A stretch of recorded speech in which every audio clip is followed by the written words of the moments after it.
accept the loss, I'm hard-headed. There's a little bit of madness to my method. Many falling off that fine line that I'm treading. I risk anything to be great, and I'm not letting nobody rob me of my victory. Number one, that's what I'm meant to be. When by any means, only thing that makes sense to me, I can make nice or make history. I got that dog in me, yeah, turn me up. Big energy, got the crowd going nuts. I got that dog in me, ante up. I take on anyone, I don't need a one-on-one. Got that dog in me. Welcome to another episode of the Mercer Sports Report. I'm Nikazi Hawkins, and I'm here to give you the update on all things Mercer Sports. Everyone has a different idea of a perfect Saturday. For some, it may be spending time with family and friends and enjoying a delicious home-cooked meal. For others, a perfect Saturday may include an early morning alarm of old-school blues music that serves as a soundtrack to deep cleaning the house. For head coach Drew Kronick, a perfect Saturday looks a lot like the performance that his football team put on in their last game against VMI. The Mercer Bears football team was nothing short of dominant in every aspect of the game. Before the marching band could even finish piling into the stands, the stadium was filled with the sound of Al Wooten II making history. The goal line goon himself ran like he was trying to punish the ground for being under him on his way to a 76-yard touchdown on the very first play of the game. Number 5 for the good guys was a machine for the Bears, as he earned Offensive Player of the Week honors by putting up 164 rushing yards and finding the end zone twice on just 12 carries. Rumble, young man, rumble. While Wooten was able to rip up the field behind his barricade of offensive linemen, Carter Peavy was efficient as ever through the air. Peavy completed 12 of his 18 passes for 112 yards and 1 touchdown. Half of Peavy's completions landed in the hands of Mercer's Swiss Army knife, Devron Harper. Harper caught 6 passes for a total of 69 yards and 1 touchdown. Harper's sensational Saturday didn't end there. Number 1 scored touchdown number 2 on a 73-yard punt return in quarter number 3. That's a lot of numbers in that last sentence, right? Well, the moral of the story is, if you call on number 1, he's going to find the end zone and call God. While the playmakers made plays, the most impressive stat from the offense as a whole was 315. That's the total amount of yards that the Bears' rushing attack collected on the ground, including 1 more touchdown from Tyrell Cord. This game saw a familiar theme from last season. The offense loving big numbers on the scoreboard, and the defense not so much. The good guys' defense was nothing short of a black hole, as they held VMI to a total of 234 yards of total offense and collected 2 takeaways. One of these takeaways coming courtesy of one half of Mercer's no-fly zone.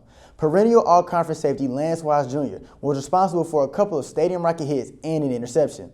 Agent Zero was electric, and he, as well as his comrade in the secondary, Richie Coffey, solidified their spots on the takeaway task force. Coffey played the role of Mr. Do-It-All as he recovered a fumble that he forced himself. While the last line of defense held more than strong, the front line was just as dominant. The Bears' front 7 made it difficult for the cadets of VMI to even get back to the line of scrimmage.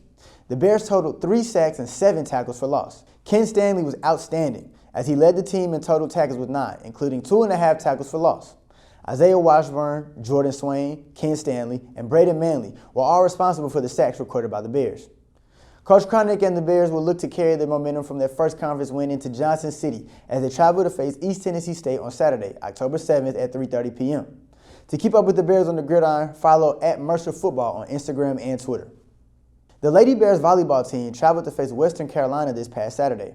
After dropping the first set, the Superheroes made quick work of their opponent by winning the next 3 sets by scores of 25-17, 25-22, and 25-23.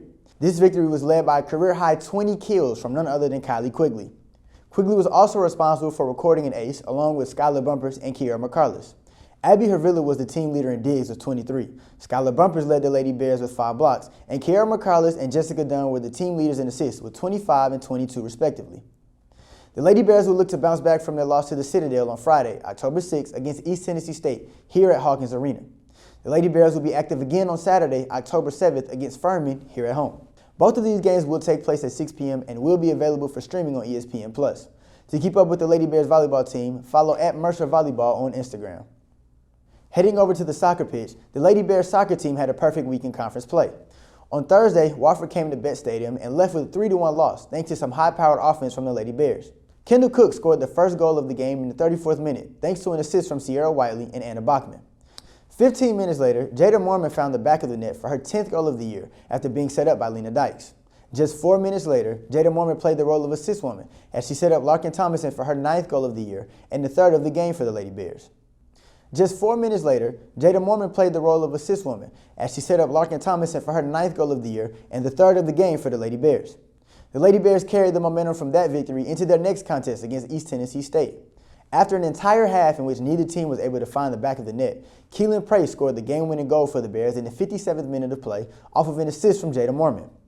Price's goal, coupled with 2 saves from goalkeeper Lindsey Bell, allowed the Lady Bears to leave Bet Stadium with a 1-0 victory over East Tennessee State. The Lady Bears will travel to play VMI on Thursday, October 5th, and will play host to Western Carolina on Sunday, October the 8th at 4 p.m. To keep up with our soccer superstars, follow at Mercer W Soccer on Instagram.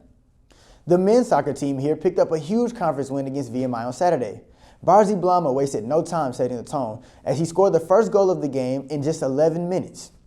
Omar Hernandez and Seiko Agar are credited with the assist.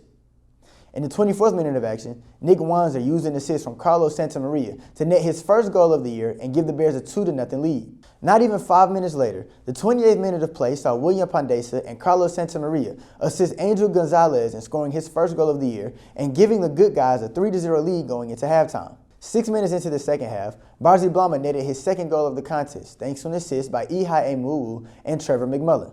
After assisting on the previous goal, Ihai Emuwu found the back of the net himself thanks to an assist from Liam Coxhead. The Bears soccer team will continue conference play as they travel to play Wofford on Saturday, October 7th, and host Furman on Saturday, October the 14th. To keep up with the men's soccer squad, follow at Mercer M Soccer on Instagram. Mercer's cross-country teams for both men and women have also begun competing. Both teams placed first in the MGA Julius Johnson Invitational. After finishing in the bottom half of the Paul Short Run on September 30th, both teams will compete in the USC Upstate Invitational on Saturday, October the 14th. To stay locked in with Mercer Cross Country, follow at MercerXCTF on Instagram. That concludes this episode of the Mercer Sports Report. I'm Nikazi Hawkins, and I'll see you next time. Go Bears!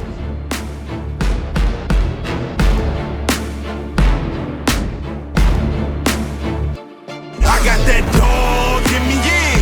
Turn me up. Big energy, got the crowd going nuts. I got that dog in me, yeah. Any up. I take on anyone. I don't need a one-on-one. I got that dog in me, yeah. I'm talking all bite, no bark. I could rip your squad up.